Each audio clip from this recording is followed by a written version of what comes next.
जिंदगी ने जो कुछ भी दिया है उसे प्यार करो, उसे स्वीकार करो और हर लम्हे को जी भर कर जियो। हम सब अपनी लाइफ की सिचुएशन को लेकर, अपनी कंडीशन को लेकर दुखी रहते हैं, लेकिन हम कंडीशन में क्या अच्छा छुपा है ये तो देखते ही नहीं। चलिए देखते हैं एक ऐसी ही कहानी।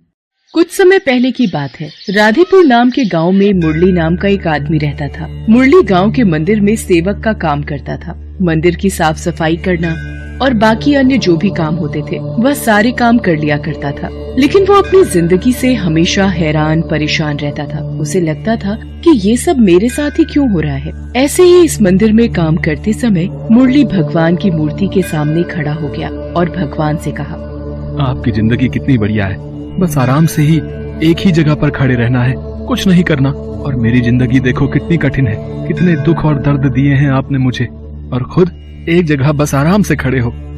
उसी समय भगवान की मूर्ति में से साक्षात भगवान जी प्रकट हो जाते हैं और वो मुरली से कहते हैं, मुरली, तुम जैसा सोच रहे हो वैसा बिल्कुल भी नहीं है। यहाँ मेरी जगह पर रहना बिल्कुल भी आसान नहीं है, बहुत कुछ संभालना पड़ता है।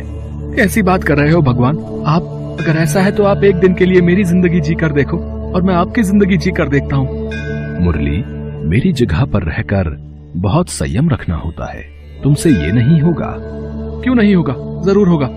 आप मुझे मौका तो दो, आप जो कहोगे, जैसा कहोगे वैसा ही करूंगा, लेकिन एक दिन के लिए आप मुझे भगवान बना दो और आप एक साधारण इंसान बनकर मेरी जिंदगी जी के देखो। मुरली की जिद देखकर भगवान मान गए, लेकिन उन्होंने मुरली के सामने एक शर्त रखी।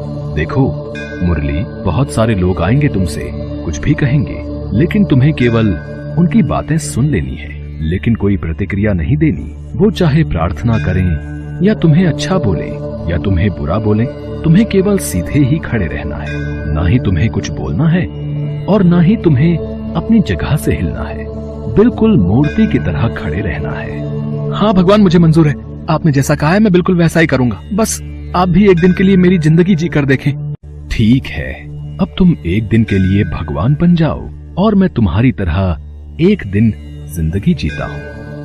तथास्तु। मुरली ने सोचा कि ठीक है, इसमें कौन सी बड़ी बात है, ये तो मैं बड़े आराम से कर लूंगा। भगवान ने मुरली को भगवान बना दिया और खुद एक दिन के लिए छुट्टी पर चले गए। उस दिन सबसे पहले एक व्यापारी मंदिर में आया, जिसने हाथ जोड़कर भगवान से प्रार्थना की, हे भगवान, एक नई फैक्ट्री लगा रहा हूँ, मुझे खूब सारा धन देना, मेरी फैक्ट्री की खूब तरक्की करना।